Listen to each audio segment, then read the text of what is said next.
नमस्कार साथियों, study Tutee Uttar Pradesh के इस चैनल पर आप सभी का बहुत बहुत स्वागत है। साथियों, आज के इस वीडियो में हम यूपी पैट की मैराथन को लेकर आए हैं, जिसमें हम हिस्ट्री के टॉपिक्स को पढ़ने वाले हैं, जिसमें हम 1857 का विद्रोह, स्वतंत्रता आंदोलन, दिल्ली सल्तनत और मुग़ल सल्तनत को पढ़ेंगे। तो बेसिकली हम इसमें काफ़ी हद तक मिडोवल और काफ़ी हद तक हम मॉडर्न हिस्ट्री को पढ़ लेंगे। ठीक है, तो ये वीडियो आप सभी के लिए बहुत ज़्यादा इंपॉर्टेंट रहने वाली है। तो इसलिए मैं आपसे कहूँगा कि आज के इस वीडियो में 100 क्वेश्चन है। अगर आप पेशेंसली, अगर आप सही में तैयारी करना चाहते हैं, तभी इस वीडियो में आगे बढ़िए, क्योंकि मैं आपको एक्सप्लेन करके एक एक चीज़ कराऊँगा। क्योंकि मैं इसमें 100 क्वेश्चन तो लाया हूँ, लेकिन उन 100 क्वेश्चन से मैं आपको लगभग 200 से 300 क्वेश्चन और करा दूंगा जो उससे रिलेटेड हैं। तो अगर आपको हिस्ट्री में डर लग रहा है तो आप वीडियो देखिए, और अगर आप सिर्फ 2-3 मिनट के लिए वीडियो देखना है तो प्लीज़ इसको स्किप कर दीजिए, क्योंकि ये वीडियो बड़ी होने वाली है और हम मेहनत से इस वीडियो को पढ़ने वाले हैं। ठीक है, तो पहला क्वेश्चन हमारा है 1857 के विद्रोह का तत्कालीन कारण क्या था। दोस्तों, आपको बताना है कि जो 1857 का विद्रोह हुआ था उसमें क्या मुख्य कारण था, क्यों हुआ था। ठीक है, तत्कालीन कारण, वैसे तो कारण बहुत थे। क्या लगान की अधिकता थी दोस्तों, क्या कारतूसों में चर्बी का प्रयोग था, और क्या व्यापारिक एकाधार था, या भूमि अधिकरण था। तो ये आपको बताना है कि ऐसा कौन सा कारण था जिसके कारण 1857 का विद्रोह हुआ। तो दोस्तों, 1857 का विद्रोह की जब हम बात करते हैं तो इसमें लगान की अधिकता तत्कालीन कारण नहीं है, ना ही व्यापारिक एकाधार है, और ना ही भूमि अधिकरण। इसका प्रयोग है दोस्तों कारतूसों का चर्बी का प्रयोग होना। तो आइए मैं आपको थोड़ा सा आसान भाषा में समझाता हूँ। हुआ क्या था दोस्तों कि एक एनफील्ड राइफल थी, वहाँ पर इसका प्रयोग होता था। अंग्रेज जो थे, ठीक है, जो अंग्रेज थे वो क्या करते थे, इस राइफल का प्रयोग करते थे, जिसका नाम था एनफील्ड राइफल। ठीक है, अब क्या होता था कि इस राइफल को जब भी चलाने के लिए सैनिकों को इसके जो कारतूस होता था इसको प्रयोग करना पड़ता था मुँह से खोल के। तो इसलिए इसमें अफवाह फैली कि इसमें जो गाय और सूअर की चर्बी मिला रखी है। ठीक है, तो ऐसी अफवाह जब फैली तो वहाँ पे जो भी हिंदू और मुसलमान थे वो दोनों आहत हुए। और जब आहत हुए, क्योंकि ये दोनों के लिए धार्मिक दृष्टि से काफ़ी ज़्यादा बुरा था, तो तत्कालीन जो विद्रोह था वो भड़क गया। तो मेन कारण इसका यही है कि ऐसी अफवाह फैलाई गई या अफवाह फैल गई कि जो राइफ़ल है, जो अंग्रेज़ राइफ़ल देते हैं यूज़ करने के लिए, उस कारतूस में, क्योंकि कारतूस को मुंह से खोल के ही उसमें डाला जाता था, तो तब उसको गाय और सूअर की चर्बी की अफवाह फैली, जिस वजह से लोगों ने विद्रोह शुरू किया। तो वैसे बहुत से कारण हो सकते हैं, क्योंकि जब 1857 का विद्रोह हम पढ़ते हैं तो हर जगह अपने अलग अलग कारण थे, है ना। तो लेकिन मेन कारण जो था वो इसी को माना जाता है। चलिए अब आगे बढ़ते हैं। अगला क्वेश्चन है 1857 के विद्रोह के समय भारत का गवर्नर जनरल कौन था। आपको बताना है कि जब 1857 का विद्रोह हुआ था तो उस समय गवर्नर जनरल कौन थे भारत के। क्या विलियम बेंटिंग थे, या फिर डलहौजी थे, या फिर लॉर्ड कैनिंग थे, या वॉरेन हेस्टिंग थे। तो दोस्तों, इसका जो सही उत्तर है वो डलहौजी नहीं है, ना ही वॉरेन हेस्टिंग है, और ना ही विलियम बेंटिंग है। तो इसका सही उत्तर जो है वो लॉर्ड कैनिंग है। दोस्तों, बता दें आपको, विद्रोह के समय में जो गवर्नर थे वो लॉर्ड कैनिंग ही थे, क्योंकि इन्हें ही कहा जाता था क्लेमेंसी कैनिंग। तो कई बार आपको अगर क्वेश्चन में लॉर्ड कैनिंग नाम मिले और क्लेमेंसी कैनिंग मिल जाए, हो सकता है ना यूपिटर प्लेसी यहाँ पर ये ऑप्शन दे आपको, या कोई और भी ऑप्शन दे सकती है। ऐसा तो है नहीं कि यही ऑप्शन आएगा, ये तो हमने अपने समझ से बनाए हैं। तो वहाँ पे आपको लॉर्ड कैनिंग ना देके आपको क्लेमेंसी कैनिंग दे दे, तो आप वहाँ पे टिक करने में थोड़ा सा हिचकिचाओ। तो इसलिए इस चीज़ को ध्यान रखना। तो इसका जो सही उत्तर है वो लॉर्ड कैनिंग है। दोस्तों, चैनल को सब्सक्राइब कर लीजिएगा, हम इसी तरीके से आपके लिए और भी कंटेंट लाते रहेंगे। सच में मेहनत कर रहे हैं, और जब मेहनत करते हैं तो जैसे कि आपको लगता है ना, अगर आप कोई काम करते हैं तो आपको लगता है कि भाई उस मेहनत का फल मिलना चाहिए, तो हमारे लिए भी इस मेहनत का फल आपका एक सब्सक्राइब है। ठीक है, अगर आप सब्सक्राइब करोगे तो सच में जो हम इतना मेहनत कर रहे हैं हमें उसके लिए अच्छा लगेगा। ठीक है, तो प्लीज़ इसको सब्सक्राइब कर लीजिए चैनल को, और कोई डाउट हो तो कमेंट करिएगा। अगला क्वेश्चन है 1857 के विद्रोह का केंद्र कहाँ था। तो आपको बताना है कि विद्रोह का केंद्र कहाँ था। क्या दिल्ली था, पुणे था, कोलकाता था, या फिर मद्रास था। तो दोस्तों, इसको जो विद्रोह का कारण था वो दिल्ली था। दिल्ली क्यों था उसका कारण मैं आपको बता रहा हूँ। देखो, कोई भी स्वतंत्रता संग्राम रहा, ठीक है, चाहे वो विद्रोह हुआ, तो हमेशा से ही कोई ना कोई लीडर रहा। तो हुआ क्या था कि जो वैसे तो देखो हर कोई अपना अलग अलग लड़ रहा था। अवध में अलग बेगम हजरत महल थी, ठीक है, झांसी में हम जानते हैं हमारी महारानी झांसी की रानी थी, है ना, लक्ष्मीबाई, वो थी। ऐसे ही हर जगह पर अलग अलग लोग विद्रोह कर रहे थे, ठीक है, बट फिर भी उन्होंने अपना एक को नेता माना, और जो नेता थे जिनको माना वो थे बहादुर शाह जफ़र। ठीक है, आपने बहादुर शाह जफ़र का नाम सुना होगा। बहादुर शाह जफ़र यही मुग़ल वंश के अंतिम शासक थे। ठीक है, ये वही बहादुर शाह जफ़र है। तो इन सब ने अपना अपना क्या मान रखा था, इनको नेता मान रखा था। और जो बहादुर शाह जफ़र थे ये दिल्ली में थे, ठीक है, ये अंतिम मुग़ल बादशाह कहते हैं। तो जो विद्रोह का केंद्र था, क्योंकि ये दिल्ली में थे तो दिल्ली में इसको केंद्र माना गया था। और दूसरा ये था कि उन्हें लग रहा था कि अगर हम दिल्ली पर फतह कर लेंगे तो दिल्ली हमेशा से ही भारत के लिए एक प्रमुख स्थान रहा है, चाहे वो मुग़ल सल्तनत रही हो, चाहे वो दिल्ली सल्तनत रही हो, तो दिल्ली का अपना अहम योगदान रहा है। तो शायद जो भी लोग थे वो चाहते थे कि हम दिल्ली को इसका केंद्र बनाएं। तो शुरुआत तो इसकी दोस्तों मेरठ से हुई, जैसा कि मैंने आपको बताया है, लेकिन जो विद्रोह का केंद्र था वो कौन सा था, दिल्ली था, ठीक है। चलो अब आगे बढ़ते हैं और हमारा ये थोड़ा एक्सप्लेनेशन देख लेते हैं। जैसे कि मैंने आपको बताया था कि बहादुर शाह जफ़र को विद्रोहियों ने सम्राट बनाया था और दिल्ली विद्रोह का प्रमुख केंद्र बनी थी। दोस्तों बहादुर शाह जफ़र कोई यंग नहीं थे, काफ़ी बूढ़े थे, लेकिन इनको भी अपना कोई एक नेता चाहिए था, तो इन्होंने अपना सम्राट इनको घोषित किया। तो अंग्रेज़ों ने बाद में दिल्ली पर कब्जा भी कर लिया था। जैसा कि हमने बताया था 1857 की जो क्रांति थी वो सफल नहीं रही थी, लेकिन जो भी था अभी हम आगे पढ़ेंगे। तो हमारा चौथा क्वेश्चन है, 1857 के विद्रोह में झांसी की रानी की लक्ष्मीबाई का प्रमुख सेनानायक कौन था। तो झांसी की रानी थी वो कहाँ से थी, झांसी से लड़ रही थी, तो उनके साथ उनका साथ कौन दे रहा था, उनके प्रमुख सेनानायक कौन थे, ये आपको बताना है। क्या वो तात्या टोपे थे, क्या वो गुलाब राव थे, या अजीमुल्ला खां थे, या कुंवर सिंह थे। तो दोस्तों इसका उत्तर है तात्या टोपे। जी हाँ, तात्या टोपे जो थे वो झांसी की सेना में महत्वपूर्ण निभा रहे थे और रानी के साथ आगे बढ़ रहे थे और अंग्रेज़ों को पीछे खदेड़ रहे थे। तो लक्ष्मीबाई ने ग्वालियर में शौर्य दिखाया, जैसे आपको पता है ग्वालियर में ही जो भी हुआ था वो हम अभी मैं इसलिए नहीं खोल रहा हूँ क्योंकि जब मैं आपको पढ़ाऊँगा तो सही से एक्सप्लेन करूँगा। तो दोनों विद्रोह के महानायक जैसे कि हम बताते हैं। दोस्तों वैसे विद्रोह तो नहीं मानता मैं इसको स्वतंत्रता संग्राम मांगता हूँ, क्योंकि ये कोई विद्रोह नहीं था, ये आज़ादी की आवाज़ थी, ठीक है। तो मैं विद्रोही इनको नहीं कहना चाहता हूँ न, क्योंकि स्वतंत्रता सेनानी थे हमारे, लेकिन किताबों में जो टेक्स्ट बुक में जो लिखा है, जो भाषा है, हमें उसको लिखना पड़ रहा है, लेकिन मैं विद्रोही इन्हें नहीं मानता हूँ, मैं इनको स्वतंत्रता सेना ही मानता हूँ और ये हमारे महानायक थे, ठीक है। तो मेरा मानना जो है मैंने आपको बताया है और शायद यही आपका मानना होगा, क्योंकि जब हम झांसी की रानी की वो कविता पढ़ते हैं, खूब लड़ी मर्दानी थी तो झांसी वाली रानी थी, तो जो वीर की भावना है वो हर किसी में चमक उठती है। चलो आगे बढ़ते हैं। 1857 के विद्रोह को किसने सिपाही का विद्रोह कहा। तो क्या सावरकर ने कहा, क्या के.एम. पार्टिकर ने कहा, क्या या लॉर्ड डलहौजी ने। तो दोस्तों इसका उत्तर है वीर सावरकर ने 1909 में अपनी पुस्तक में नाम दिया। अगला क्वेश्चन है, 1857 में बिहार में विद्रोह का नेतृत्व कौन कर रहा था। आपको बताना है कि बिहार में कौन नेतृत्व कर रहा था। तो दोस्तों लक्ष्मीबाई तो झांसी में कर रही थी, तो यह आंसर तो है नहीं। तात्या टोपे इन्हीं के साथ थे, तो ये भी नहीं है। कुंवर सिंह हो सकते हैं क्या। बेगम हजरत तो अवध में कर रही थी, है ना, आपको पता होगा अवध में। तो जो अवध में लीडरशिप कर रही थी वो बेगम हजरत महल कर रही थी। तो दोस्तों इसका आंसर कुंवर सिंह होगा। तो 80 वर्ष के कुंवर सिंह थे और ये बिहार में विद्रोह कर रहे थे आरा से, और इन्हें वीर कुंवर सिंह भी कहा गया है। दोस्तों 80 वर्ष की उम्र के बाद भी इन्होंने ऐसे लड़ा अंग्रेज़ों से जैसे कि कोई यंग लड़ता है, और इसी के कारण इन्हें बूढ़ी उम्र में भी अद्भुत शौर्य दिखाया और इन्होंने काफ़ी लोगों को प्रेरित किया। तो इसलिए इन्हें वीर कुंवर सिंह कहा जाता है। कुंवर सिंह के साथ इनके साथ वीर भी लगाया जाता है। हमारा आज का 7वां क्वेश्चन है, 1857 के विद्रोह में अवध में विद्रोह का नेतृत्व किसने किया। तो दोस्तों आपको बताना है कि अवध की बात जब हम करते हैं तो दोस्तों यहाँ पे हम लखनऊ की बात कर रहे हैं, ठीक है। बहुत से लोगों को कन्फ्यूज़न हो जाता है कि अवध की बात कर रहे हैं तो इसका क्या मतलब है। तो हम अवध की बात करते हैं तो लखनऊ की बात करते हैं, क्योंकि बहुत से ऐसे महान लोग होंगे जिन्हें पता ही नहीं हुआ कि अवध की बात हम कहाँ की कर रहे हैं। तो ठीक है, ये लखनऊ है। तो लखनऊ का हमने बताया था, अवध का जो नेतृत्व था वो बेगम हजरत महल कर रही थी, जैसा कि हमने बताया, ठीक है। तो ये इंपॉर्टेंट है, इसको याद रखिएगा। और यहाँ पे हमने एक्सप्लेन भी किया है कि बेगम हजरत महल ने लखनऊ में विद्रोह का नेतृत्व किया। उन्होंने अंग्रेज़ों के खिलाफ मोर्चा खोला, ठीक है, और अवध की जनता ने भी उनका इसमें साथ दिया। क्यों बेगम हजरत महल इसमें पार्टिसिपेट कर रही थी, उसके पीछे एक कहानी है।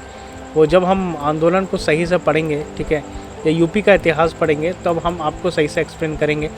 मैं कोशिश करूँगा कि मैं आपके लिए ऐसी वीडियोज़ ला पाऊँ। फ़िलहाल तो अभी हमें इसको कंटिन्यू करना चाहिए, क्योंकि अभी सच में इतना समय नहीं है कि हम इसको लेके बैठे हैं ना। 1857 के विद्रोह में सबसे पहले गोली चलाने वाला सैनिक कौन था। दोस्तों आपको मैं बता दूं, जैसा कि हमने पढ़ा था, अभी हमने इसको पढ़ा था कि इसको एक सैनिक विद्रोह भी कहा गया है, ठीक है।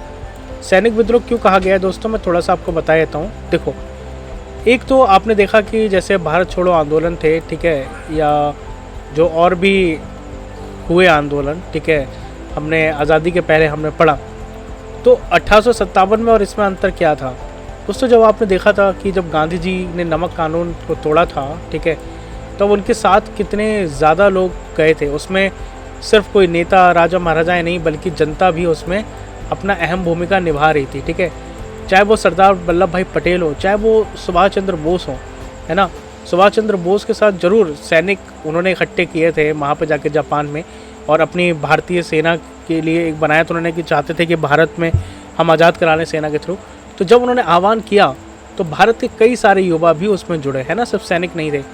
ऐसे ही जब गांधी जी ने अपनी यात्राएं शुरू करी और जब नए नए आंदोलन करे तो उसमें जनता ने भी दोस्तों उनका साथ दिया, ठीक है। तो क्या था कि हम कह सकते हैं कि ये एक सैनिक विद्रोह नहीं था, लेकिन जो 1857 का विद्रोह हम मानते हैं वो हम या स्वतंत्रता संग्राम मानते हैं। तो इस स्वतंत्रता संग्राम में बेसिकली हम इसे सैनिक विद्रोह इसलिए कह रहे हैं क्योंकि एक तो पहले बात हमने पढ़ा कि क्यों उसको शुरू हुआ था। हमने बताया था गाय और सूअर की चर्बी मिलाने की अफवाह थी और जो सैनिक थे उन्होंने विद्रोह शुरू कर दिया था। तो इसके अलावा जो भी थे वो अधिकतर सैनिक ही लड़ रहे थे या ऐसे लोग लड़ रहे थे, जनता इसमें अधिकतर पार्टिसिपेट नहीं कर रही थी, तो इसलिए इसको सैनिक विद्रोह कहा जाता है। और यहाँ पे शुरू होता है, बात होती है कि 1857 के विद्रोह में सबसे पहले गोली चलाने वाले कौन थे? तो हमको पता है मंगल पांडे थे, और यही पहले स्वतंत्रता संग्राम के 1857 के विद्रोह के पहले शहीद भी थे। अगर आपसे पूछा जाता है तो आप याद रखना, शायद हमने आगे क्वेश्चन ये कंपेयर किया होगा, बनाया होगा, लेकिन अभी आप याद रखना कि मंगल पांडे जो थे वो पहले शहीद कहा जाता है, ठीक है। और मंगल पांडे ने 29 मार्च 1857 को बैरकपुर छावनी में गोली चलाई थी, जैसे कि मैंने आपको बताया, और उन्हें विद्रोह का प्रथम शहीद माना जाता है। लो मैंने बता दिया है, ये आप याद रखना, ठीक है। बहुत सारे क्वेश्चंस इस तरीके के आते हैं, टेक्निकल क्वेश्चंस हैं, ये पूछ लिए जाते हैं बार बार। तो अगर आपसे पूछा जाता है तो आप कंफ्यूज ना हो, इस चीज़ को लेकर ध्यान रहिए। तो इसके बाद ही जो विद्रोह था बहुत तेज़ी से फैला, जैसे कि हमको पता है। हमारा क्वेश्चन नंबर है 1857 के विद्रोह के असफल होने के कारण क्या थे? आपको क्या लगता है? मैंने आपको बहुत सारी चीज़ें बताई हैं। तो जो 1857 था जिसमें हमने देखा कि अवध से भी लड़ाई हो रही थी, ठीक है, इलाहाबाद से लड़ाई हो रही थी, मतलब लोग आ रहे थे आगे, चाहे वो आगरा हो, चाहे वो कानपुर हो, चाहे वो बरेली हो, यूपी की अगर हम बात करें तो हर जगह से इसमें लोगों ने भाग ले रहे थे, ठीक है। जब इतना बड़ा, चाहे वो बिहार हो, यूपी हो, हरियाणा हो, राजस्थान हो, हर जगह से आंदोलन की आवाज़ उठ रही थी, लेकिन फिर भी असफल क्यों हुआ, है ना। तो दोस्तों इसके पीछे कई कारण रहे होंगे, ठीक है। ऐसा तो है नहीं कि कोई इतना बड़ा करने के बाद हुआ। तो आपको क्या लगता है, एकता की कमी थी क्या, या फिर नेतृत्व की कमजोरी थी, या संसाधनों की कमी थी, या सारे? आपको लगता है ये तीनों पॉइंट आपके सही होने चाहिए? तो देख लीजिए हमारा एक्सप्लेनेशन क्या कहता है। तो देखिए दोस्तों, ये क्यों, इसका आंसर है उपरोक्त में से सभी। क्यों, मैं उसको आपको आसान भाषा में समझाता हूँ। देखो, एकता की कमी थी। अब आप बोलोगे कि यार सब हर लोग तो हर जगह से लड़ाई लड़ रहे थे, तो एकता की कैसे कमी थी? बिल्कुल आपने सही बोला। चाहे वो अवध हो, ठीक है, चाहे वो लखनऊ हो, लखनऊ को ही अवध कहते हैं, सॉरी, चाहे वो कानपुर हो, ठीक है, मैं एक एग्जांपल ले रहा हूँ, चाहे वो मेरठ हो, ठीक है, और चाहे कानपुर हो गया, ठीक है, चलो हम यहाँ पे बरेली मान लेते हैं, चाहे वो बरेली से भी बहुत ज़्यादा आंदोलन हुआ था, ठीक है, चाहे इलाहाबाद हम मान लेते हैं, ठीक है, इलाहाबाद हम मान लेते हैं। तो हो क्या रहा था यहाँ पर दोस्तों, ठीक है, हो क्या रहा था यहाँ पे कि चाहे वो बिहार हम मान लेते हैं, ठीक है, हो क्या रहा था कि ये लोग यहाँ से थे, ये लोग यहाँ से आ रहे थे, ये लोग यहाँ से आ रहे थे, ये लोग यहाँ से आ रहे थे। एक एग्जांपल बता रहा हूँ, ये लोग यहाँ से आ रहे थे, ठीक है। अब ये क्या था कि सबके अपने अपने कारण थे। पहली बात तो एक कोई मेन कारण नहीं था। अगर आप जैसे बात करते हैं हम थोड़ा सा आज़ादी से पहले की, तो सबका मेन उद्देश्य क्या था कि सबका एक ही था कि हमें अपने देश को आज़ाद कराना है। हाँ, इनका भी था, इनको भी गुलामी पसंद नहीं थी, बट इनके अपने अपने कारण थे। अंग्रेज़ों ने इनके साथ गलत किया तो ये लोग इसमें भाग लेने लगे। मैं सबकी बात नहीं कर रहा हूँ, लेकिन एक मुख्य कारण मैं आपको बता रहा हूँ। तो इनमें क्या था कि यूनिटी नहीं थी। अगर यही लोग दोस्तों जितने भी अलग अलग से लड़ रहे थे, सब अपना अलग अलग लड़ रहे थे, ठीक है, अंग्रेज़ों से, कोई विद्रोह कहीं से कर रहा था, कोई कहीं से कर रहा था, और कितने लोगों ने तो एकता की कमी की हम बात करते हैं, कितने लोगों ने तो धोखा दिया, चाहे वो झांसी की रानी हो, है ना। ये तो कई लोगों के साथ कितना गलत हुआ कि हमारे देश के ही कई लोग, एकता नहीं थी। और यही होता है हर बार, जब देश में एकता खत्म होती है तो हर बार कोई ना कोई नुकसान होता ही। तो वही यहीं पर भी हुआ। तो अगर दोस्तों सोचो, अगर यही सब लोग एक साथ आ जाते, ठीक है, मान लो एक एग्जांपल कह रहा हूँ, ये तो यूपी की बात हो रही है और मैं तो पूरे देश की बात कर ही नहीं रहा हूँ। अगर यही लोग सब लोग आके एक जगह इकट्ठे होते और फिर इस चीज़ को रणनीति के साथ करते, एकता के साथ, तो देश क्यों नहीं उस समय आज़ाद होता? आज़ाद हो गया होता ना। लेकिन था क्या कि इन लोगों में एकता नहीं थी। और एकता क्यों नहीं थी, उसके पीछे का कारण था नेतृत्व की कमजोरी। बहादुर शाह जफ़र को इन्होंने अपना नेता बनाया, लेकिन बहादुर शाह जफ़र बूढ़ा हो गए थे, वैसे भी उनमें कुछ रहा नहीं था और अंग्रेज़ों ने पहले ही उन पर बहुत दबाव बना रखा था, तो उन्होंने भाग ही नहीं लिया इसमें सही से। अगर यहाँ पे कोई बढ़िया नेता होता या फिर कोई बड़ा नेतृत्व करता होता तो सबको यूनाइट करके रखता, और जब एक बंदा कोई आगे बढ़ रहा होता तो शायद हम इसमें सफल भी होते। तो यहाँ पे हम मान सकते हैं कि बहादुर शाह जफ़र जो थे उनको नेतृत्व इन्होंने दिया, जो कि खुद ही ढीले ढाले थे, कुछ कर नहीं पाए वो, ठीक है। और हुआ हालत क्या उनका मैं अभी बताऊँगा आगे। दूसरा, संसाधनों की भी कमी थी। बिल्कुल संसाधनों की कमी ये थी कि दोस्तों, क्योंकि अंग्रेज़ थे, उसमें इंडस्ट्रियल एवोल्यूशन बहुत जल्दी आ गया था, है ना, ब्रिटेन में। भारत क्योंकि पहले से ही गुलाम था, ईस्ट इंडिया कंपनी ने कर रखा था, और भारत के पास इतना कोई ज़्यादा संसाधन नहीं थे, उनके पास नई नई तकनीक के हथियार थे। तो इसलिए हम ये जो 3-4 पॉइंट है हम मान सकते हैं इसके कारण 1857 का विद्रोह है वो असफल हुआ। तो अगर आपके सामने कोई क्वेश्चन आता है ऐसा, तो ये टेक्निकल क्वेश्चन है, इसमें आपको घबराना नहीं है। आप तुरंत इसमें लगा दो कि नेतृत्व की कमी थी। क्वेश्चन को अच्छे से पढ़िए कि क्वेश्चन क्या कह रहा है, ठीक है। जब क्वेश्चन आप सही से समझ लेंगे तब आप आसानी से लगा पाएंगे।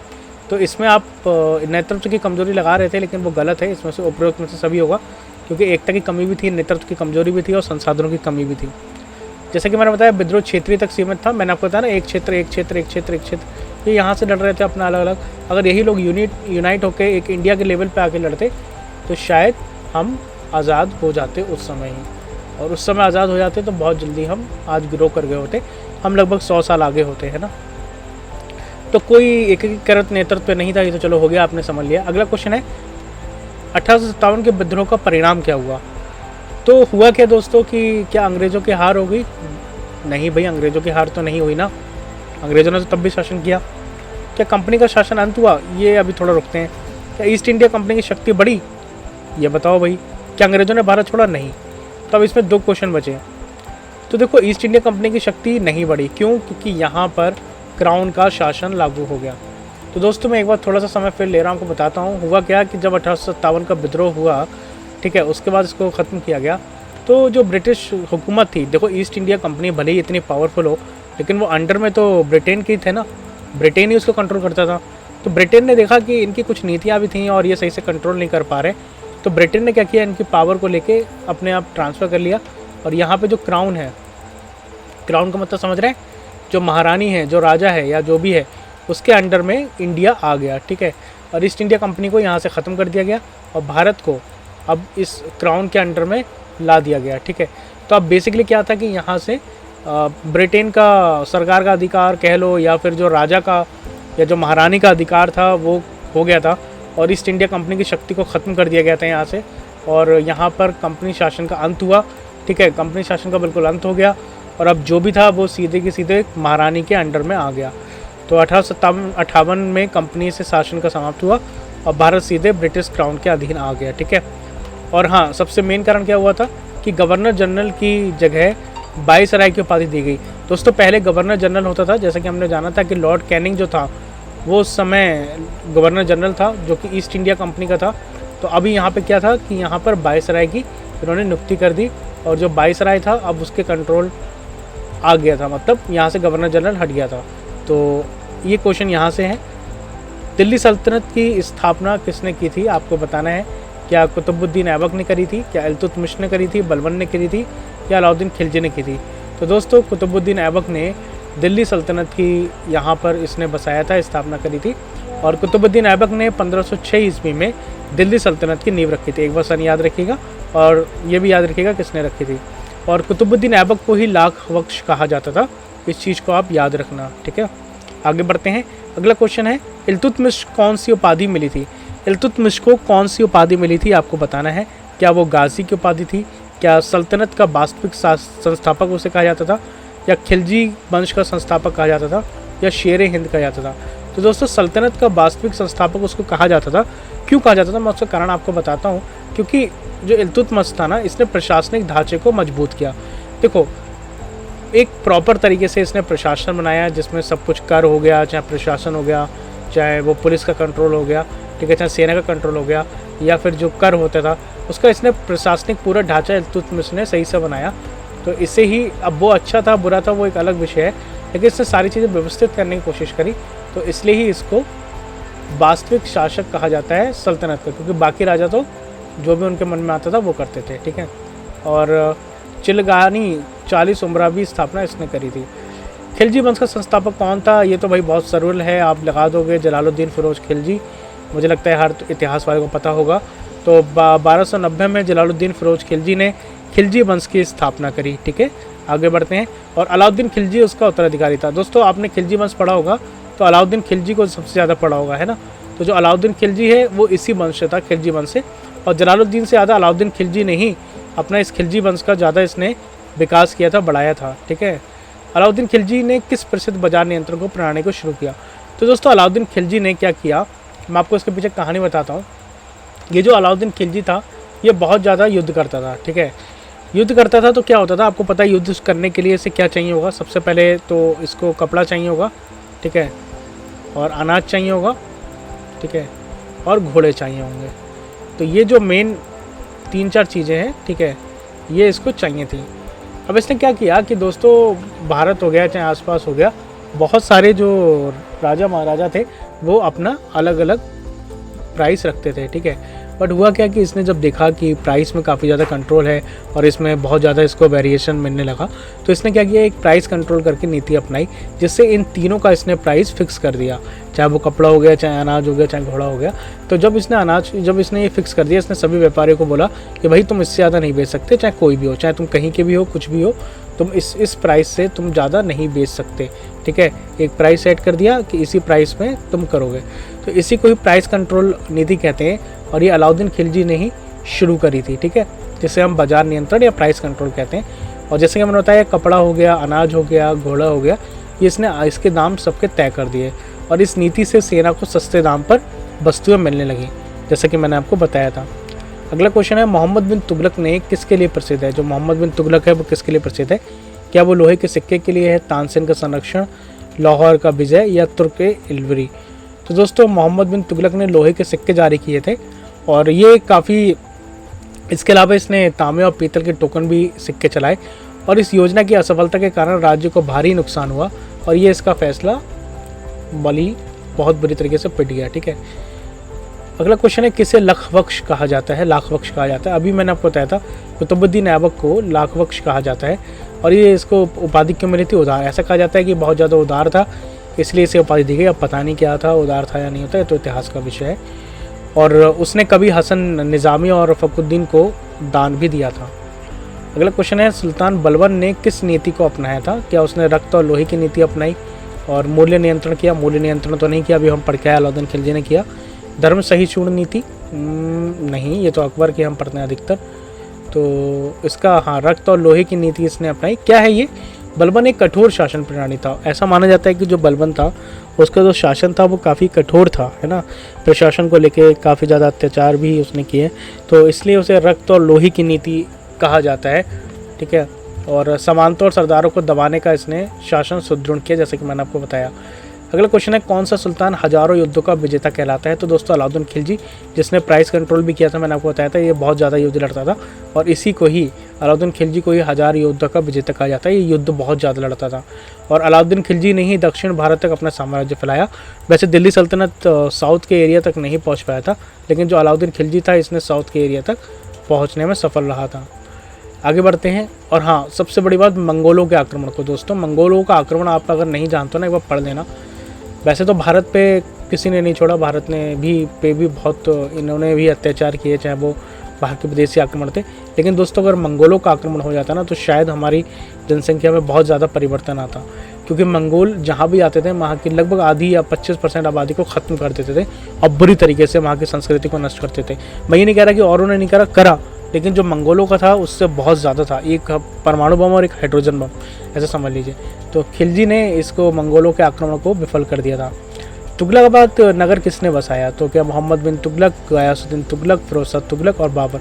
जब हम शहर की बात कर रहे हैं तो आपके लिए मैं क्वेश्चन छोड़ रहा हूँ कि आगरा का किसने बनाया था, आगरा को किसने बनाया। इसका सही उत्तर आप मुझे कमेंट बॉक्स में दो, अभी दो, अभी अभी अभी जस्ट टाइप करो, जल्दी करो जल्दी करो जल्दी करो, और वीडियो को लाइक कर दो। तो गयासुद्दीन तुगलक ने तुगलकाबाद शहर बसाया था और ये दिल्ली का किला सहनगर भी था।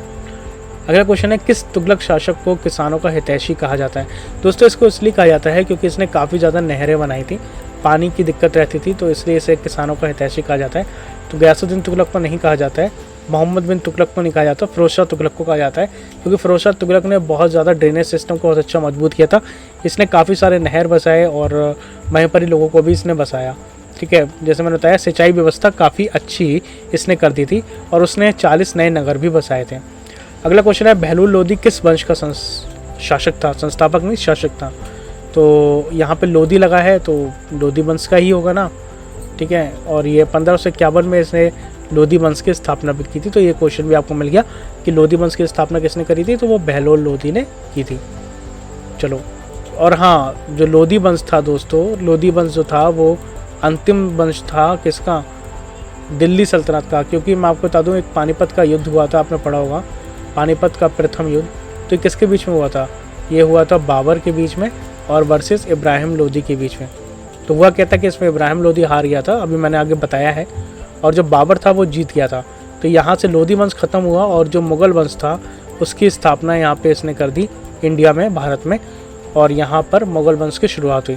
तो इसलिए जो दिल्ली सल्तनत का अंतिम वंश था वो लोदी ही वंश था और इब्राहिम लोदी इसका अंतिम शासक था। ये कुछ पॉइंट थे, मैं आपको बताते हुए चल रहा हूँ। तो पानीपत की पहली लड़ाई कब हुई? मैंने आपको बता दिया 1526 में, और जस्ट अभी बताया था कि बाबर और इब्राहिम लोदी के बीच हुआ था। और इसमें बाबर ने तोपों का इस्तेमाल किया था, इसने बहुत ज़्यादा तोपें लेके आया था और इसके कारण इब्राहिम लोदी की जो सेना थी वो टिक नहीं पाई और बाबर जीत गया। तो मुग़ल साम्राज्य का संस्थापक कौन था? बाबर था। मैंने आपको बताया अभी कि पानीपत की लड़ाई में, आप एक बार सन देख लो, 1526 में बाबर ने इब्राहिम लोदी को हराया, और जब इब्राहिम लोदी को हराया तो लोदी वंश यहाँ पे ख़त्म हो गया और जो मुग़ल वंश था वो शुरू होता है यहाँ पे। ठीक है, ये तो आप सभी को पता होगा। अच्छा, बाबर का बेटा कौन था बताओ? अकबर था? नहीं, हुमायूं का अकबर। ठीक है, अकबर का जहांगीर, इसको ही सलीम कहते हैं। ठीक है, अनारकली वाला। और इसके बाद सलीम के बाद कौन आया था? शाहजहाँ। ठीक है, शाहजहाँ के बाद औरंगजेब, और जो अंतिम था वो बहादुर शाह जफ़र था, जैसा कि मैंने आपको बताया। तो ये सही क्रम है, ये तो आपको पता ही है। तैमूर, हाँ, जो बाबर था ये तैमूर और चंगेज़ खान का वंशज था। हुमायूं की मृत्यु कैसे हुई दोस्तों? हुमायूं की मृत्यु सीढ़ियों से गिरकर हो गई थी, क्योंकि दिल्ली में ये एक अपनी लाइब्रेरी में गए थे और वहाँ जाके ये गिर गए और जिस कारण इनकी मृत्यु हो गई। ठीक है, और इसी के बाद ही अकबर गद्दी पे बैठा था, और अकबर हमको पता है कि शायद 12 या 13 साल की उम्र में ना गद्दी पे बैठा था और उसने युद्ध भी लड़ा था उस समय। ठीक है, अकबर ने किस, ये वाला क्वेश्चन मत देखिए, थोड़ा गलत हो गया है। दीन इलाही, हाँ ये वाला देखिए, दीन इलाही किसने चलाया? तो अकबर ने ही इसको चलाया था। और दीन इलाही क्या होता था दोस्तों, मैं आपको बताया था। बेसिकली दीन इलाही क्या होता था, अकबर ऐसा चाहता था या कर रहा था, क्योंकि जो इतिहासकारों ने यही बताया कि अकबर ने एक धर्म चलाया जिसमें क्या होता था कि मान लो जैसे हिंदू धर्म है, मुस्लिम धर्म है, बौद्ध धर्म है, सिख तो नहीं थे शायद उस समय, धर्म बाद में हुई है, लेकिन जैसे मान लो कोई भी धर्म है, जैन धर्म है या सिख धर्म है मान लो, तो सबके अपने अपने अच्छी चीज़ें हैं ना। तो अकबर का ये मानना था कि जो भी अच्छी अच्छी चीज़ें हैं, मान लो हिंदू है, सिख है, जैन है, मुसलमान है, बौद्ध है, तो इन सबकी अच्छी अच्छी चीज़ों को एक शामिल करके एक नया धर्म बनाया जाए। तो वही अकबर ने ये चलाया था। 1582 ईस्वी में ये धर्म शुरू किया था और इसका उद्देश्य था सभी धर्मों का मेल। ठीक है, तानसेन ने किसके दरबार में 9 रत्न थे? तो अकबर के में थे, ये तो बहुत सरल है, हम सभी को पता ही है। और तानसेन कौन थे? संगीतक भी थे, और कहा जाता है कि जब वो गाते थे तो वो बारिश भी करा देते थे, है ना। और अकबर के 9 रत्नों में ये से एक थे। अगला क्वेश्चन है, शाहजहाँ की प्रसिद्ध इमारत कौन सी है? तो ताजमहल सबसे ज़्यादा प्रसिद्ध है, क्योंकि ये यूनेस्को की साइट भी है और 8वां अजूबा भी है ना, जैसे कि मैंने बताया। और ताजमहल कहाँ? आगरा में है। और मुझे अभी तक आपने नहीं बताया कि आगरा शहर को किसने बसाया था। तो इसे विश्व धरोहर स्थल भी घोषित किया गया है। अगला क्वेश्चन है, औरंगजेब को किस नाम से जाना जाता था? तो औरंगजेब को जिंदा पीर भी कहा जाता था और आलमगीर भी कहा जाता था। ठीक है, आलमगीर के बाद इसने खुद ले ली थी अपने आप। 1857 के विद्रोह के बाद बहादुर शाह जफ़र कहाँ निर्वासित किए गए? तो आपको पता है कि जब 1857 का विद्रोह हमने पढ़ा था, ठीक है, तो सबने अपना नेता किसको माना था? बहादुर शाह जफ़र को माना था। तो जब आपको पता है कि भले ही बहादुर शाह जफ़र ने कुछ किया ना हो उस समय, वैसे तो किया, लेकिन नहीं भी किया हो तो आपको पता है कि अंग्रेज़ों की सबसे पहले नज़र इन पे जाएगी। और इनको कहाँ पहुँचा दिया इन्होंने, रंगून, अंडमान नहीं, रंगून इन्होंने इनको निर्वासित कर दिया और पूरी तरीके से बंद रखा, और ये यहीं पर ही अंतिम रूप में यहीं पर ही ये ख़त्म हो गए। तो एक वंश जो मुग़ल वंश था, जो बाबर ने शुरू किया और इतने शौन शौकत में रहा, जिसमें अकबर जैसे राजा हुए और जिसमें शाहजहाँ जैसे राजा हुए, जिनके पास अथाह पैसा था, नई इमारतें बनाई, नए शहर उन्होंने बसाए। लेकिन अंत कैसे हुआ इस वंश का, आपने सभी देखा, इनके बेटों को मार दिया गया और इनको जबरन एक रंगून में इनको बंद करके रखा गया और अंतिम रूप से यहीं पर ही ख़त्म हो गए। तो इसलिए समय बताता है कि समय कभी एक जैसा नहीं रहता है। आगे बढ़ते हैं। और हाँ, ये विद्रोह में असफल होने पर बहादुर शाह जफर को रंगून भेजा गया था और 1862 में ही उनकी मृत्यु हो गई वहीं पर ही। किस शासक ने इल्तुतमिश को दिल्ली शासक की मान्यता दी थी? तो दोस्तों इसका उत्तर है बगदाद के खलीफा ने इल्तुतमिश को खलीफा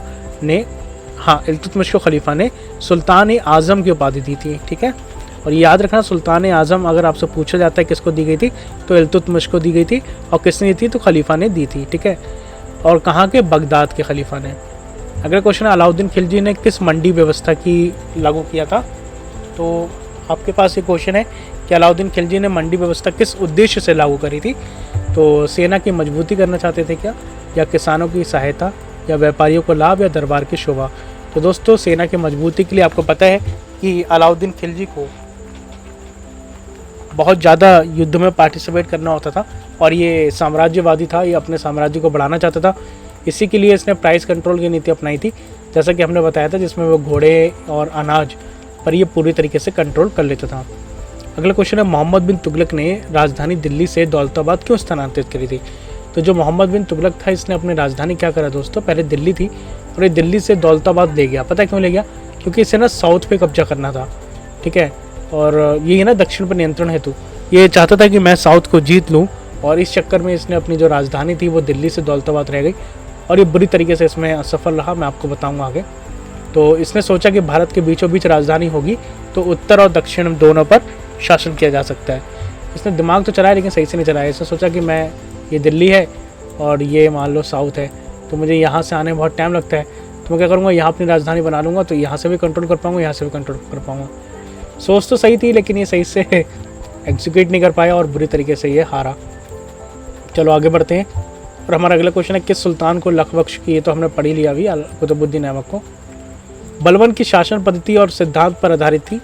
तो दैवी अधिकार सिद्धांत। बलबन ने अपने को जिल्ले इलाही कहा।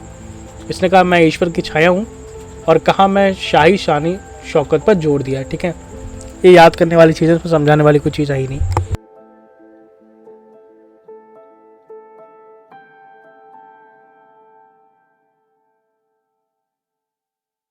तो दोस्तों हमारा अगला प्रश्न है, मंगोल आक्रमणों से दिल्ली सल्तनत की रक्षा किस शासक ने करी?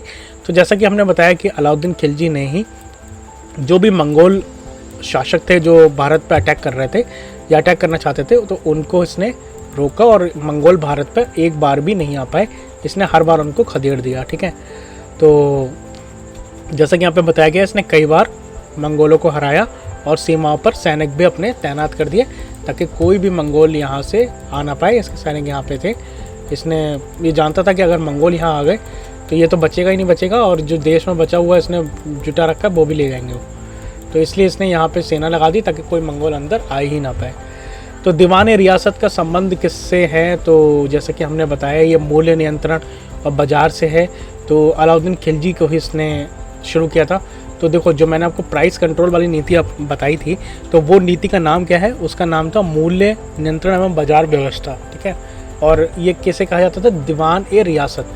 तो अगर आपसे क्वेश्चन आता है कि दीवान ए रियासत क्या है, तो आप बता दोगे प्राइस कंट्रोल मूल्य नियंत्रण है। अगर आपसे पूछा जाता है दीवान ए रियासत किसने लागू किया, तो आप बता दोगे कि अलाउद्दीन खिलजी ने लागू किया।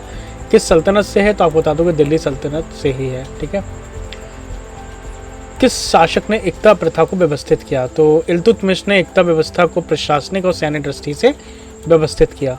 अगला क्वेश्चन है, गयासुद्दीन तुगलक की मृत्यु किस कारण हुई थी?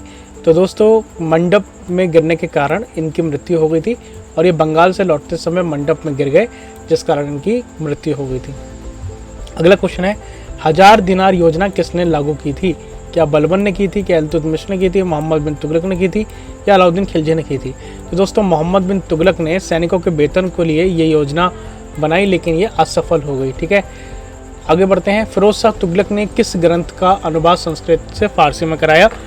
तो दोस्तों रामायण नहीं, अथर्ववेद नहीं, बृहस्पति सूत्र नहीं, तो महाभारत इसका सही उत्तर है। तो महाभारत को फारसी में अनुवाद कराया गया जिसे रज़्मनामा कहा जाता है, और ये फिरोज शाह तुगलक ने ही कराया। तो अगर आपसे पूछा जाता है कि महाभारत का फारसी अनुवाद का क्या नाम है, तो आप रज़्मनामा इसे कहना, ठीक है। क्योंकि क्वेश्चन आपसे किसी भी तरीके से पूछा जा सकता है, सिर्फ ज़रूरी नहीं है कि आपसे यही पूछ ले कि फिरोज शाह तुगलक ने किस ग्रंथ का अनुवाद संस्कृत से फारसी में किया। आपसे ये भी पूछ सकता है कि उसने किस नाम से जाना जाता है, किस भाषा में किया, ठीक है, और कौन सा ग्रंथ है। तो ये आपको याद होना चाहिए हर एंगल से। चलो आगे बढ़ते हैं, और हमारा अगला क्वेश्चन है, मोहम्मद बिन तुगलक की तांबे की चांदी के सिक्कों की योजना क्यों असफल रही? जैसे कि मैंने बताया, मोहम्मद बिन तुगलक ने लोहे और तांबे और चांदी के सिक्कों की योजना बनाई, तो ये असफल इसलिए रही क्योंकि जनता ने नकली सिक्के बनाना शुरू कर दिए। मतलब तांबे और चांदी की जगह लोहे के बनाना शुरू किए थे इसने, और लोहा लोगों के पास था ही, और लोहे के कारण ही जनता ने इसको नकली बनाना शुरू कर दिया। और आपको पता है कि जब मार्केट में अधिक से ज़्यादा नोट हो जाए तो क्या हाल होता है। आप वेनेजुएला को जानते हो? वेनेजुएला एक कंट्री है, अगर आपको एग्जांपल लेना तो वेनेजुएला का एग्जांपल लीजिए। इनके भाई साहब, इनकी सरकारी जो सरकारी थी, इन्होंने खूब जम के नोट छापे, और जब नोट जम के छाते तो लोगों के पास खूब नोट पहुँचे। तो हुआ क्या कि आज वेनेजुएला की हालत है। अगर वेनेजुएला को एक ब्रेड भी लेना होता है ना, जिसको आप 40-50 रुपये में ले आते हो, तो इसको ना अपने गाड़ी भर के लेके जाने पड़ते हैं रुपये, तब जाके मिलता है, समझ रहे हो? इतनी बुरी हालत हो जाती है। तो इसलिए इसने सोचा कि मैं कटौती कर लूँगा, लोहे के सिक्के ला दूँगा, तांबे के सिक्के ला दूँगा, पर लोगों ने ही इसी को चूना लगा दिया और जनता ने नकली सिक्के बना के इसका खजाना खाली कर दिया। तो आपको इस चीज़ से समझ में आ रही होगी, चाहे लोग अभी के हों चाहे उस समय के लोग हों, लोगों के पास मौका मिलता है तो वो छोड़ते नहीं हैं। अगला क्वेश्चन है, किससे मुगल वंश का वास्तविक संस्थापक कहा जाता है? तो दोस्तों मुगल वंश का वास्तविक संस्थापक अकबर था। क्यों था? क्योंकि बाबर ने इसको स्थापना तो कर दी थी, ठीक है। बाबर ने पानीपत का युद्ध जो था वो जीता, ठीक है, इब्राहिम लोदी को हराया, बाबर ने इसको बरसाया भी। लेकिन दोस्तों बाबर के बाद हुमायूं भी इतना अच्छा नहीं कर पाया, लेकिन जो काम अकबर ने किया, अगर दोस्तों अकबर नहीं होता तो मुगल वंश इतना नहीं चल पाता जहाँ तक हम कह पा रहे हैं, क्योंकि बाबर ने बिल्कुल इसको बसाया, हुमायूं ने इसको संभाला, लेकिन इसको जो फैलाया वो अकबर ने ही फैलाया, ठीक है। तो अकबर ने, क्योंकि अकबर को सिर्फ मजबूत प्रशासन के लिए नहीं बल्कि धार्मिक सहिष्णुता और विस्तारवादी नीति भी इसने अपनाई, और इसलिए इसे मुगल वंश का वास्तविक संस्थापक कहा जाता है। आगे बढ़ते हैं, पानीपत की पहली लड़ाई कब हुई? तो 1526 में हुई थी, और ये किसके बीच में हुई थी? हमने पढ़ा है बाबर और इब्राहिम लोदी के बीच में। अकबर ने दीन इलाही कब शुरू किया? जैसे कि हमने बताया था, दीन इलाही क्या था? सारे धर्मों की जो अच्छी अच्छी चीज़ें हैं वो शामिल करके एक धर्म बनाना। तो ये 1582 में अकबर ने बनाया था, जैसे कि मैंने आपको बताया। अगला क्वेश्चन है, अकबर के 9 रत्नों में कौन इतिहासकार थे? तो क्या बीरबल इतिहासकार थे? नहीं। तानसेन तो संगीतज्ञ थे, राजा तोडरमल भी नहीं थे। अबुल फजल जो थे दोस्तों, ये इतिहासकार थे, और उन्होंने अकबरनामा और आईने अकबरी की रचना करी थी।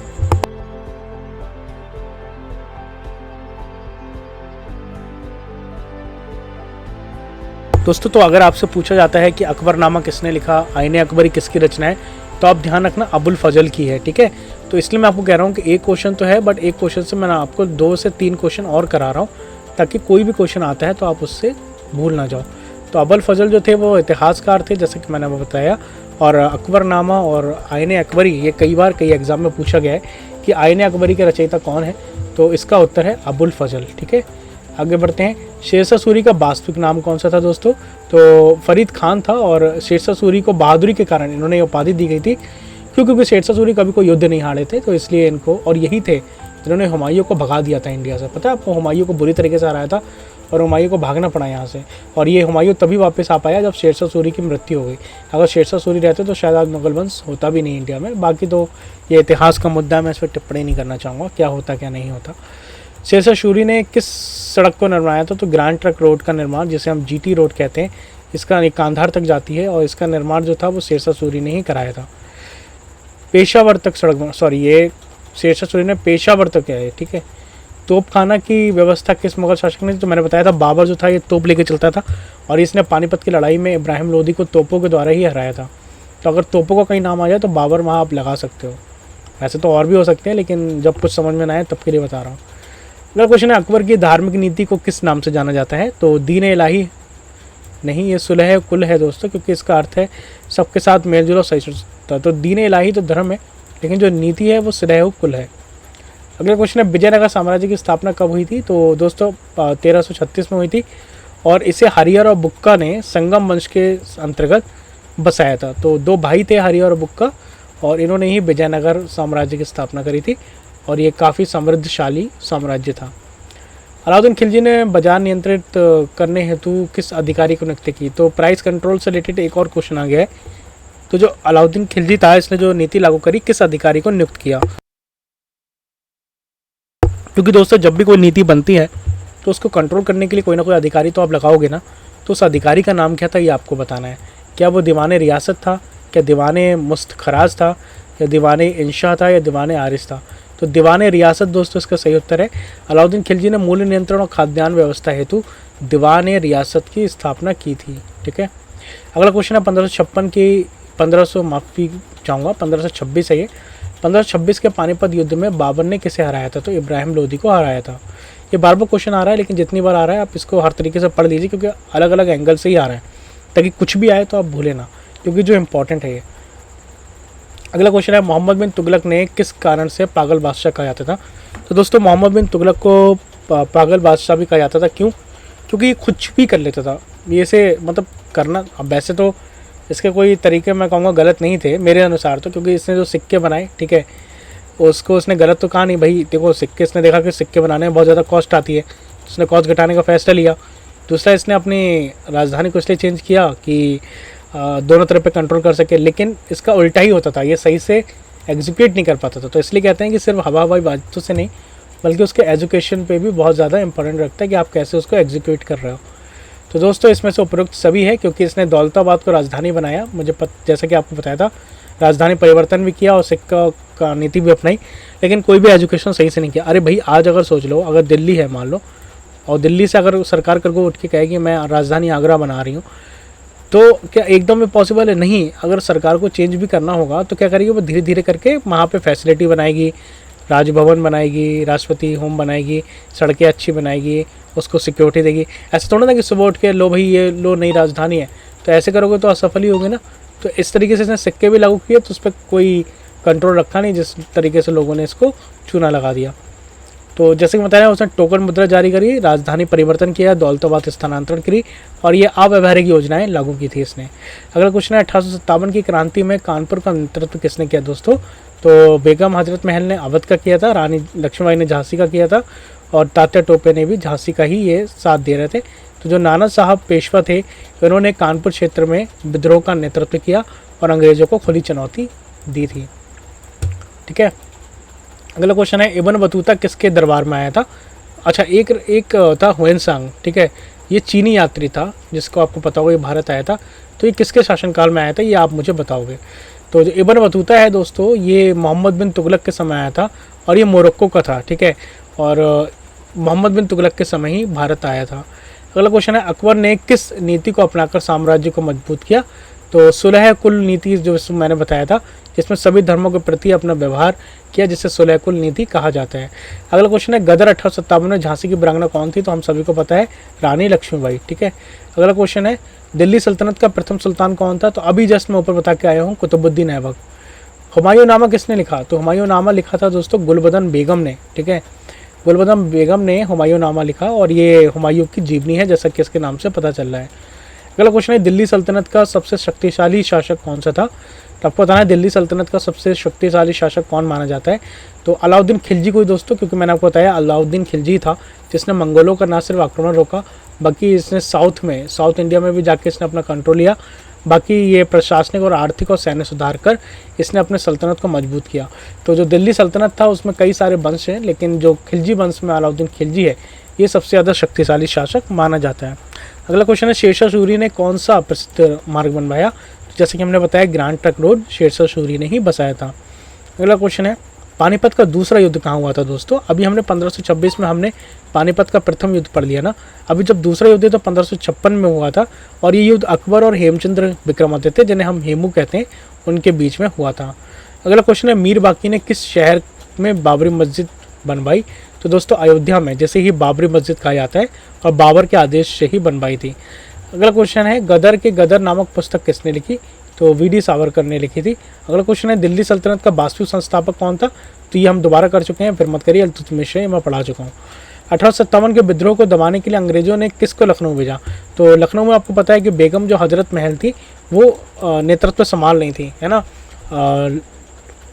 हाँ, लखनऊ की बात कर रहे हैं ना, अवध की बात कर रहे हैं, ठीक है। तो हुआ क्या था कि जो कॉलिन कैंपबेल था ये अवध गया, लखनऊ में विद्रोह को दबाने के लिए इसने भूमिका निभाई और ये सफल भी रहा था। अगला क्वेश्चन है, अकबर का प्रमुख सेनापति कौन थे? तो नहीं, तानसेन तो नहीं थे। तो मान सिंह जो थे, आपने पता है ना, मान सिंह का नाम सुना होगा, हल्दी घाटी का युद्ध भी आपको पता होगा। तो मान सिंह जो थे वो अकबर के प्रमुख सेनापति थे। मुगल दरबार का आधिकारिक इतिहासकार कौन था? तो अबुल फजल था। ये दोबारा क्वेश्चन आ गया, फिर मत करिए, मैंने आपको बताया था। चौथा पानीपत का युद्ध कब हुआ? तो ये 1761 में हुआ था। पहला 1526 में, फिर 56 में और फिर 1761 में, ठीक है। फतेहपुर सीकरी का निर्माण किसने कराया? तो अकबर ने कराया था। आपने आगरा का भी नहीं बताया मुझे कि आगरा का निर्माण किसने कराया था, आप अभी तक नहीं कमेंट कर पाए हो, कमेंट करो। तो अकबर ने फतेहपुर सीकरी का निर्माण करवाया और बुलंद जो दरवाज़ा था वो भी निर्माण अकबर ने कराया था। और दोस्तों, बुलंद दरवाज़ा बनवाने की कोई ना एक वजह थी, ठीक है। क्या आपको पता है? नहीं पता तो मुझे बताइएगा, मैं बताऊँगा। बुलंद दरवाज़ा इसने ऐसे नहीं बनवाया था, कोई ना कोई कारण था। अब वो कारण आपको पता है तो बताइए। अगला क्वेश्चन है, 1857 में बिहार क्षेत्र में विद्रोह का नेतृत्व किसने किया? तो ये क्वेश्चन दोबारा आ गया है, तो कुंवर सिंह ने ही किया था। किस सुल्तान ने चौकसी प्रणाली लागू करी? तो बलबन जो था उसने चौकसी नीति करी। मैंने आपको बताया था इसका रक्त और लोहे का कहा जाता था शासन, क्यों कहा जाता था? ये थोड़ा ज़्यादा शासन को लेके ज़्यादा स्ट्रिक्ट रहता था और इसने गुप्तचर की व्यवस्था करी थी अपने प्रशासन में। इसने शहर हो गया, चाहे अपने जो अधिकारी होते थे उनके पीछे गुप्तचर लगा दिए ताकि ये पता कर सके कि क्या हो रहा है, और इसे ही चौकसी प्रणाली कहते हैं। अगला क्वेश्चन है, औरंगजेब ने अपने शासनकाल में किसे सबसे अधिक दबाया? तो सभी को, ठीक है। दीवान आरिस किस विभाग से संबंधित है? तो सैन्य विभाग से है, याद रखिएगा, दीवान आरिस। और दीवान रियासत मैंने किसके नाम से बताई थी, अभी जस्ट ऊपर पढ़ा के आया हूँ। तो दीवान रियासत क्या था वो आप मुझे बताना। अगला क्वेश्चन है, ये तो हो गया, ठीक है, आरिज सैन्य विभाग से संबंधित है। अगला क्वेश्चन है, 1857 की क्रांति का तत्कालीन गवर्नर जनरल कौन था? तो लॉर्ड कैनिंग था। ये भी दोबारा आ गया है। अगला क्वेश्चन है, अकबर के 9 रत्नों में सबसे प्रसिद्ध संगीतकार कौन थे? तो तानसेन थे, जैसा कि मैंने ऊपर बताया था। तानसेन प्रमुख संगीतकार थे। दिल्ली सल्तनत में जजिया कर सबसे पहले किसने लगाया? जजिया कर जब खत्म करने की बात होती है तो अकबर की बात आती है, लेकिन इसको लगाने की बात क्या वो किसने करी थी? तो इल्तुतमिश ने ही लगाया था। और जजिया कर क्या होता था, जो नॉन मुस्लिम होते थे तो अगर वो धार्मिक यात्रा पर जाना चाहते थे तो उन पर कर लगाया जाता था, ठीक है। लेकिन अकबर ने इसे खत्म कर दिया था और इल्तुतमिश ने लगाया था। तो आपसे पूछ ले कि जजिया कर किसने लगाया था? तो इल्तुतमिश ने लगाया था। अगला क्वेश्चन है, शाहजहां ने किस शहर को अपनी राजधानी बनाया? तो शाहजहां ने दिल्ली बनाया। दिल्ली क्यों बनाया? पहले दिल्ली नहीं थी, पहले आगरा थी, क्योंकि अकबर इसको राजधानी आगरा ले गया था, लेकिन शाहजहां ने दोबारा दिल्ली ही इसको अपनी राजधानी बनाया। अगला क्वेश्चन है, 1857 क्रांति का सबसे पहले शहीद कौन थे? तो मंगल पांडे थे, जैसा कि हम पढ़ चुके हैं।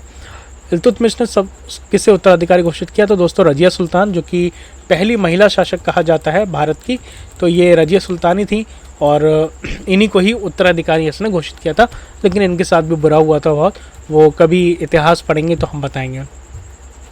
अकबर ने किस युद्ध में राणा प्रताप को हराया था? तो हल्दी घाटी का युद्ध, जिसमें मैंने बताया था मानसिक का नाम लिया था ना, वो यही युद्ध है, ठीक है। 1576 में हुआ था हल्दी घाटी का युद्ध। अगर पूछे कि हल्दी घाटी का युद्ध कब हुआ था तो 1576 में। अगला क्वेश्चन है, दिल्ली सल्तनत का अंतिम शासक कौन था? तो दोस्तों इब्राहिम लोदी था, जैसे कि मैंने आपको बताया। और इब्राहिम लोदी था जो पानीपत के युद्ध में बाबर से हार गया था, क्योंकि बाबर बहुत सारी तोपें लेके आया था और ये इनकी सेना इसको संभाल नहीं पाई। उसने तोप मारी और इब्राहिम लोदी की सेना नहीं टिक पाई। इसके बाद इब्राहिम लोदी का जो वंश था वो ख़त्म हो गया और मुग़ल वंश यहाँ पर आ गया। अकबर नामा किसकी रचना है? तो अबुल फजल की है, ठीक है। और इन्होंने ये अकबर के जीवन पर है। 1857 की क्रांति में अवध का नेतृत्व किसने किया? तो बेगम हजरत महल ने। अगला क्वेश्चन है, गजनी का महमूद किसे कहते हैं? तो अच्छा, गजनी का महमूद कितनी बार भारत आया? तो इसका उत्तर है 17 बार। हमको पता है हमारे देश के महान जो राजा रहे पृथ्वीराज चौहान, इन्होंने हर समय दया दिखाई और गजनी ये बार बार आया और ये बार बार पृथ्वीराज चौहान से हारा, लेकिन बार बार ये वापस चला गया। तो क्योंकि इनको पृथ्वीराज इनको छोड़ देते थे और 17वीं बार 18वीं बार आके इन्होंने पृथ्वीराज चौहान पे जो अत्याचार किए वो आपको पता ही है। आगे बढ़ते हैं। लाल किले किसके शासनकाल में बना? तो हमको पता है शाहजहां ने लाल किला बनवाया था। किससे भारत का नेपोलियन कहते हैं? तो समुद्रगुप्त को कहते हैं। क्यों? क्योंकि समुद्रगुप्त जो थे वो कभी भी कोई युद्ध नहीं हारे और इसलिए इनको भारत का नेपोलियन कहा जाता है, ठीक है, उनकी विजय यात्राओं के कारण ही, ठीक है। तैमूर का आक्रमण भारत में कब हुआ? तो ये 1398 में हुआ था, ठीक है। दिल्ली पर आक्रमण किया था और ये लूट के चले गया था बहुत कुछ। ताजमहल का निर्माण किसने कराया? तो आपको पता ही है, शाहजहाँ ने कराया था, है ना, अपनी मुमताज़ की याद में। 1857 के विद्रोह का मुख्य परिणाम क्या था? तो इसका परिणाम था कंपनी का शासनांत। मैंने आपको बताया था क्राउन का शासन हो गया था और ईस्ट इंडिया कंपनी यहाँ से चली गई थी। तो दोस्तों ये हमारे जो आज के 100 क्वेश्चन थे, हमने कोशिश करी कि हिस्ट्री में आपको 100 क्वेश्चन इंपॉर्टेंट है जो करा सके, और उससे रिलेटेड 2 से 3 पॉइंट। तो लगभग मेरा मानना है कि 200-250 क्वेश्चन तो आपके हो ही गए होंगे आज। तो ये इस वीडियो को दोबारा देख लेना, हो सकता है एक बार आपको समझ में ना आए तो इस वीडियो को दोबारा देख लेना, रोक के देख लेना, अच्छे से देख लेना, क्योंकि इससे आपको बहुत सारे क्वेश्चन मिलेंगे। तो हमारे साथ ऐसे बने रहिए और चैनल को सब्सक्राइब कर लीजिए, क्योंकि हम लगातार ऐसा ही कंटेंट आपके लिए लाते रहेंगे। मिलते हैं अगली वीडियो में। जय हिंद, वंदे मातरम, और अपने दोस्तों के साथ ज़रूर शेयर करिए।